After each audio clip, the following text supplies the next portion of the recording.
reality. My mentality, everything changes so rapidly, and I'm ready for the never-ending fire. Dancing with my deepest dark desires. Miracle, how empirical. Don't know anything quite hysterical. Everything around me transpires as I fulfill my darkest desire.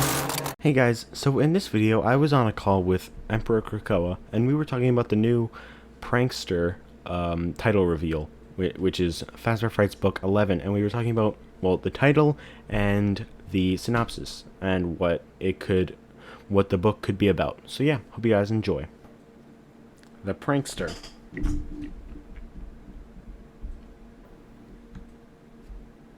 Awkward silence. Very awkward. Well, I guess from what I saw, like, the main thing that caught my attention was a harmless prank with a grisly or gruesome end. That's what. It was harmless and harmless pranks can go away in ghastly ways, I think it was. Ghastly ways, yeah. And harmless pranks can go awry in ghastly ways. Yeah. I think that's definitely supposed to be connected to the bite, which is why I have that image on my screen to the left of me. I'm pretty sure it should be to the left of me. Should be to the left. One of my theories about, and this was just a thought of mine, but if they end up doing it, then is it possible that this gruesome entity or whatever is Fazbear?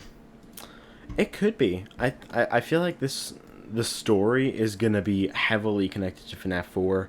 Probably explain. I feel like we've said this about a few of the books, like Step Closer, now Gumdrop Angel, and now this. But I actually feel like, since this is the last book, it's gotta have some good lore reveals, right? So I feel like it might actually, like, definitively confirm Mike Victim. I mean, sorry, not Mike Victim. I'm an idiot. I mean Mike Bro. Well, what you're saying now about Mike Victim, it's possible it could confirm Mike Victim. I mean, yeah, it's possible. But a prankster sounds awfully like Foxy Bro. Yeah. And reason why it seems like it's Foxy Bro, besides the name, is the context of it. Is saying, like, a harmless prank goes awry in ghastly ways or whatever. Yeah. And in that, we don't know exactly what happened. I mean, we see it, but we do not know how painful it was. Like, how much blood was shed, I guess you could say. Like, ghastly way. That is extremely painful. To possibly get a story where the gruesome details could possibly be revealed is unsettling, but also cool. Yeah, and I feel like we could probably get, like, better descriptions of what happened, like how Foxy Bro was feeling afterwards. Like we see in the cutscene, he's just like, "Oh, I'm sorry if you can hear me. I'm sorry," or whatever. But like that's all we see from him after that. If he's Michael, then yeah, we see more of him later on. But like, actually as Foxy Bro, we don't see him like at all after that, so we don't know what happened to him. So we'd probably get more details about how he was feeling after that. And we also got like a similar story, the new kid. It was really similar to the bite incident, where it was just a harmless prank by someone, and it was done out of jealousy towards somebody who gets a lot more attention. So yeah, we see a similar situation there. A lot of people ignore that for some reason, but yeah, it's definitely a connection there. So we could probably get like a connection. We already got a connection there, but like this connection will probably be a lot more obvious, so that people can actually tell this is Foxy Bro and Crying Child. Because in Gumdrop Angel, there's Starlight who said it was Cassidy and Elizabeth for some reason, but like I feel like now this one should be a lot more obvious, a lot more clear as to what's gonna happen in it. A lot more clear as to the connections. Now I want to say something about the new kid real quick that's connected to this. Well, another thing that I should announce, and now we were talking about this in the chat. Sorry. about this. Yeah. So, Devon was abused, or like Crying child, you mean, right? his mother was like getting tossed things at by his father, which could connect to like, we know Devon is most likely a parallel Oh, to Michael. Devon. Devon. I thought you said Evan. I thought you were Devon. referring to Crying Child. Oh no, Devon. Devon is so his mother was supposedly abused, and I'm pretty sure he was by his father, and he left them after some time, and now Devon has been this neglectful person. Even though he has only one friend, he's constantly ostracized until this kid comes in and takes over everything, and he gets jealous of this, like, why can't good things happen to me? And in the end, Yep. even though he sort of like wasn't sympathetic at first, he started crying like, I didn't want this to happen. He even started monologuing, saying like, hey, he may have took everything away, but I did not want to kill him. I wanted to scare him a bit. Yeah. And like I said, I think we'd get more details about how he was feeling in the story in Prankster. And I think that's, considering what happened in FNAF 4, if it's about FNAF 4, which it definitely seems like it will be, that's kind of a really clever name, in my opinion. Yeah, Prankster. and that's it makes sense because even though Michael was scaring the bite victim, I think in a way that he was, and that was a prank gone wrong. He just wanted to scare him. Yeah. Like suggesting in the books in some sorts, like he just wanted to scare him, but it cost his brother's life and, well, Michael's depression to kick in. Yeah. So we've talked about a lot about the prankster. Now let's talk about the other two, which I don't think we know the names of them yet, but we know like a short little description, not the full description, but a short little description. One of them is desperate wishes have an unexpected cost, and the other one is beautiful trinkets reveal appalling powers. So what could that mean? Okay, beautiful trinkets. I'm not gonna lie, but that sounds awfully familiar to be beautiful. Yeah, I was definitely thinking about that, yeah. As for the first one, the wishes, the first story was about wishes.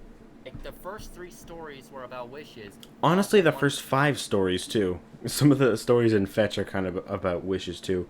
Actually, the first 6. Even out of stock is. The first one was mainly talking about wishes. That was one of the main descriptions, was like, what do you wish for the most? And that's wishes to have a better summer. Second one. But to be beautiful, Sarah wants to be beautiful. And the third one is that Millie wants to disappear, but not like away from the earth. Yeah. Now that I think about it, 1:35 a.m. and the new kid are kind of a little bit related to wishes, too. There's a lot of wish-related stories in the Fazbear Frights series now that I think about it. Because 1:35 a.m. kind of connected to Delilah wanted a daughter, too. You know? This kind of connects with Michael in a way, because when his father told him to go find Elizabeth, I think that he become his wish, or his wish is to, because if he is getting haunted by his brother, which is probably most likely, his wish is to be forgiven. For him to for bite victim to forgive him. Yeah. I agree with that. And it's like the theories I've been talking to you guys about. I've said a little bit in videos in the past, but not too much. But about Crying Child being baby, and if you haven't watched the videos that I've spoken about that in, or haven't seen conversations on Discord or whatever that I've had, that probably makes no sense to you, and you're probably gonna go dislike the video. But well, if you actually look at it, there is some evidence. But like, like I said, it kind of connects to that, because like you just said, he wants forgiveness, and like and him going to Sis location, if Crying Child really is in baby or whatever, part of her, that could be like he's trying to take a step forward if he like were to discover that. He's trying to take a step forward, and he's trying to get forgiveness then and there, in a way, if that makes any sense. It does make sense. I think so. This is just based on my observation from what I can understand. The first part, which is the wishes part, obviously I think that connects to Into the Pit, and then the trinkets is to be beautiful. And for the third, I'm not gonna lie, but it sounds like the new kid as well. Yeah, definitely. So it's possible, and we know Into the Pit and To Be Beautiful are connected, but we don't know about the new kid. So it's possible we could get a new kid connection, well, obviously with Andrew and everything, but as for what's connected in the games to those specific things, trinkets. I'm not sure, to be honest, about the trinkets part. As for the first, obviously sister location comes to mind. The trinkets, I feel like the trinket would possibly be illusion discs. I mean, they don't really have special powers per se, but like in a way they do. Also, I'm gonna take a moment to show you guys this. This used to be a Thanos figure. I already showed Krakoa, but this used to be a Thanos figure, and then I used plasticine, made it look like Darkseid, and pretty proud of this thing. Anyway, let's continue. Like I said, the beautiful trinkets thing, you may be right about the illusion disc, because in To Be Beautiful, we are aware that this necklace, this beautiful necklace that both Sarah and Eleanor wear, has like some kind of illusion disc or something in there. Yeah. Allow them to transform into beings. From what I think the 9, 10, and 11 have now been revealed. What's interesting is, notice how the 11th one doesn't have any names? Like, you mean the synopsis? Yeah, the synopsis does not have any names in book 11. I think in book 10 there is. Well, I think that it's just, like, not, they just didn't show it yet on the thing. I don't think this is gonna be the full synopsis. It might be, but I don't think this is gonna be the full synopsis. There's probably gonna be more to it. But 9 and 10 have got the synopsis as soon as like the things came out. So this is very odd. So this, and we know book 11 is the final one, so I think they're trying to keep it a major secret for some reason or another. Yeah, it is the final book, so it's probably gonna have a lot of stuff in it. It's gonna wrap up the Stitch Wraith too, so. Yeah, from the first thing we see, it says from twisted toys to gut-wrenching games. And that's a little bit odd, from twisted toys, gut-wrenching games. Then they go on to say, desperate wishes have an unexpected cost, beautiful trinkets reveal appalling powers, and harmless pranks go awry in ghastly ways. That's interesting. The twisted toys to gut-wrenching games. Is it just me, or does that remind you of Julius and Mangle? It does remind me of Julius. Also, in the games, I'm not gonna lie, does it sound like FNAF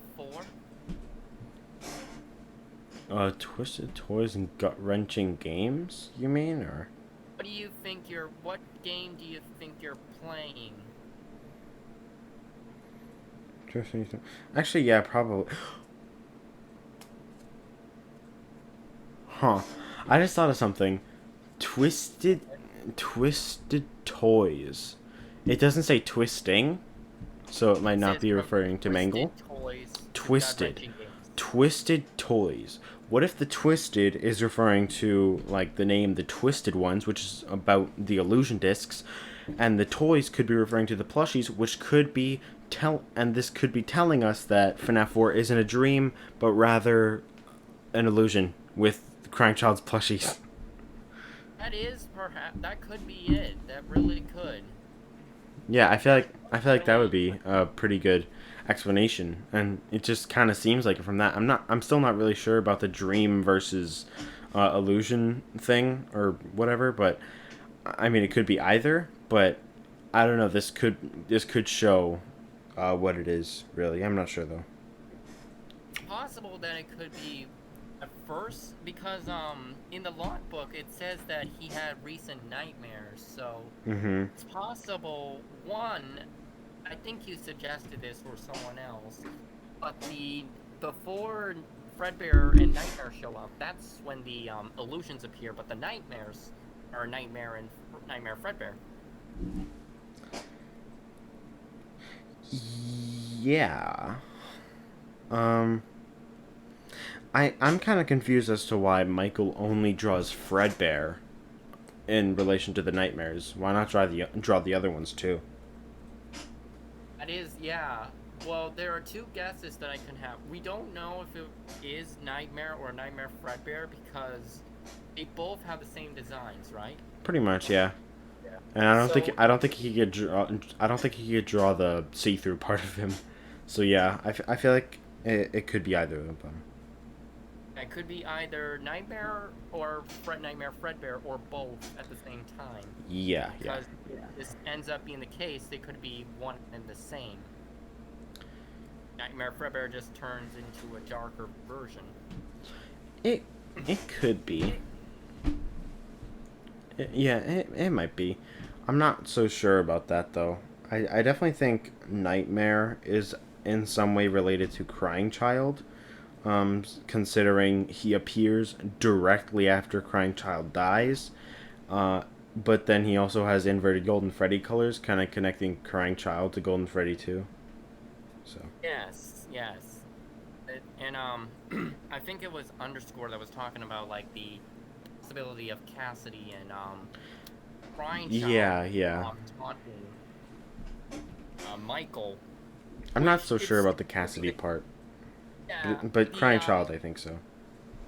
I think it's mostly Crying Child because why would Cassidy want to help anyone? Yeah, Think about it. yeah, I don't think so. Yeah. Although some people And, believe BB fifth, so. Yeah, I'm not. We can't say that much. I mean, And that's hey, another thing that I'm not gonna Anyway. hate on people for believing BB fifth. I just don't. You know. It's just BB Fifth is there's some things that don't add up. I already tried explaining some to Tux, but it fell on deaf ears, I guess you could say. We've been talking for 17 minutes, and we've only been talking about a title and a short synopsis. But basically, it sounds like and MatPat said this, that all the books will connect to one another. So I think the gut-wrenching toys, the trinket, the beautiful trinket, the bullying, like the prank gone wrong, and then the wishes, it sounds like they could all connect, which means Count the Ways could possibly be connected. Because everybody just disassociated that.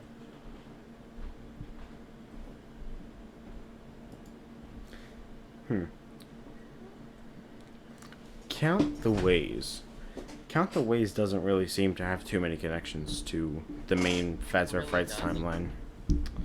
Not And really. with the Yeah, not wishes really. thing coming to mind, it's possible that it might connect in some way. Yeah, I could. I mean, I think all the Fazbear Frights stories would be in the same universe. But like some of them have like aren't as connected. Like Count the Ways, room for one more in a way. 1:35 a.m. is definitely connected. Lonely Freddy kind of. I think a question we should all ask ourselves is, in this ending, what do we want to be solved? What major things do you want to be put into place? Mike Bro versus Mike Victim, Golden Duo versus or versus BB Fifth. I want obviously Mike Bro versus Mike Victim. Mhm. I do, yes, Golden Duo versus BB Fifth. MCI 83 versus 85. That too, and yeah.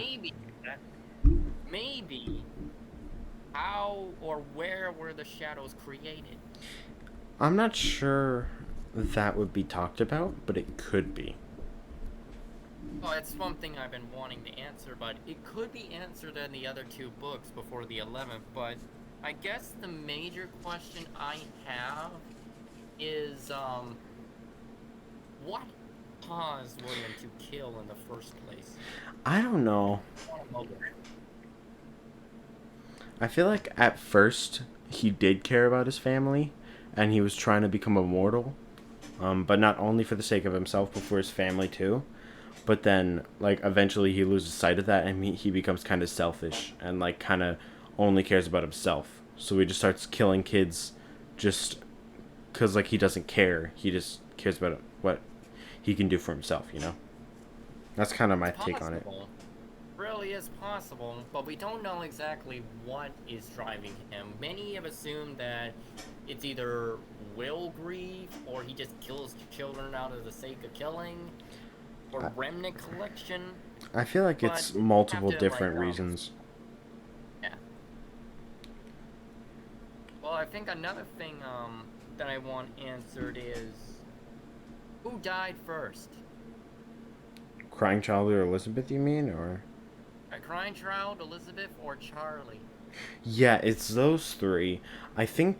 Okay, Charlie died before Crying Child. I think that's almost certain at this point because of Midnight Motorist. It's mostly a connection. It's mostly a question between Elizabeth and Charlie, because some people believe Elizabeth was years after Crying Child, but I believe it's before, like a while before, not too long before, but earlier than Crying Child. But it's wildly debated about. I'm not really sure what the answer would be. Yeah, I'm not sure, but the three main things that I want this book to answer is which MCI year, which golden version, and what victim or bro. I mean, if Mike Bro versus Mike Victim, if Mike Bro is the answer, we get more questions, because then Cry Child is open for something else. So, but if Mike Victim were true, then the Golden Duo versus BV Fifth, neither of them are canon. You know, so yeah, it kind of depends on Mike Bro versus Mike Victim, I guess. I think Mike Bro is definitely canon, but like I don't know, Mike Victim's not completely impossible, I guess. It's not completely impossible that there are some things that don't add up. There's some things that don't add up, but there's some things that kind of contradict each other too. Like, I feel like Scott should just like choose one to be Mike and stick with it. Don't give evidence for both sides, and don't make it so that they're both Mike, because that's just a weird storyline. Well, I was thinking about this for a little bit, and I was thinking, what if there could be different alternative timelines, but there is one correct one? You know, it was kind of funny. Top 10 Gaming made a video a little bit ago. It was the Tiny Details, I think, part 8, and it was really funny because he was like, "What if the timeline keeps changing, and that's why it doesn't make sense." That was funny. Yeah, I mean, I'm not saying like the timeline is changing. I'm saying like there's one right one, but some of the others, like say Mike Victim, for instance, that's an alternate timeline, like a what if scenario. In fact, if we look back at Gundrop Angel, we sort of got that sort of confirmation because of the line about being 2 feet apart from the tables, and Angel could have done something but didn't, which could be a what if scenario. What if Michael never got his brother to Fredbear or got him out? What if, like, my victims survived and was angry with his brother, sought to bully him. What ifs? You know, that would be an interesting storyline. There's obviously the Marvel What If series coming Yes. soon. What if FNAF did something like that? You could see it. I really could, Yeah, especially with yeah. Gundrop Angel doing this little section. What if the young sibling, still survived and wasn't killed? Who knows? I mean, Gundrop Angel kind of gave us the answer, possibly. I don't think the entire FNAF series would even happen if Crying Child didn't die. Yeah, I think he was one of the main starts. Not sure if Fred. Now, another question I think should be answered is what opened. Well, obviously we know what opened first, which is Fredbear's. But what I mean is, Freddy's open few months after Fredbear's, or something like that. I mean, Or Freddy's opened in 1983. We don't know when Fredbear's opened, but it's probably like maybe early 1980s, sometime then.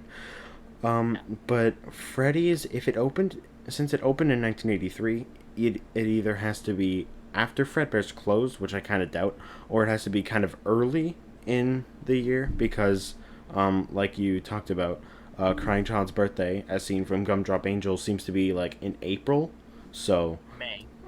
or, well, no, or yeah, May. It was Foxy Rose's birthday in April.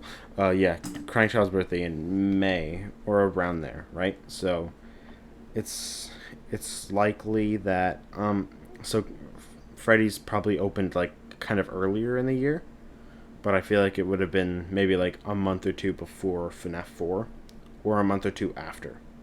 It's possible, yeah. I think before is a more likely option though. I think, yeah, that's another question that, like I said, I want answered. Did it open before Fredbear's closed, or did it open after? Because if it opened after, then the MCI can't happen yet. Yeah. I think I'm still unsure about when the MCI happened. I feel like it was.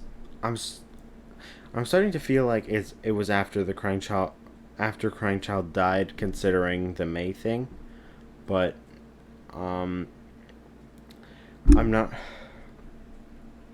If Freddy's opened after Fredbear's, then it had to have opened like the next month, and if That MCI, would be in June. yeah, so it had to have opened like the next month or days after Fredbear's closed. So, Right. If it happened in June too early, then the so-called massive success, not to mention the Springlock failures, would not have happened. yeah, it's not really a massive success if there was like a really bad incident mere weeks after it opened. Right. Damn, it's been almost half an hour of recording. I feel like I should end the video now because I don't want it to be too long of a video.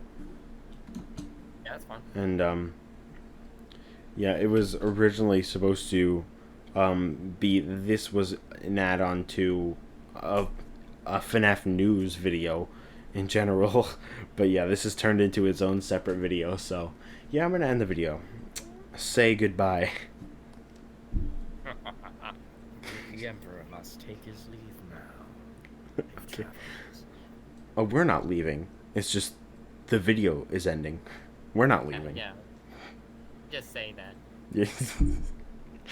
So you're not taking your leave. It's just ending. It's just over. We're done. Done forever. Dark Side's also saying bye. Oh no, I made a dent on it. Just a little dent on it. Right. Bye.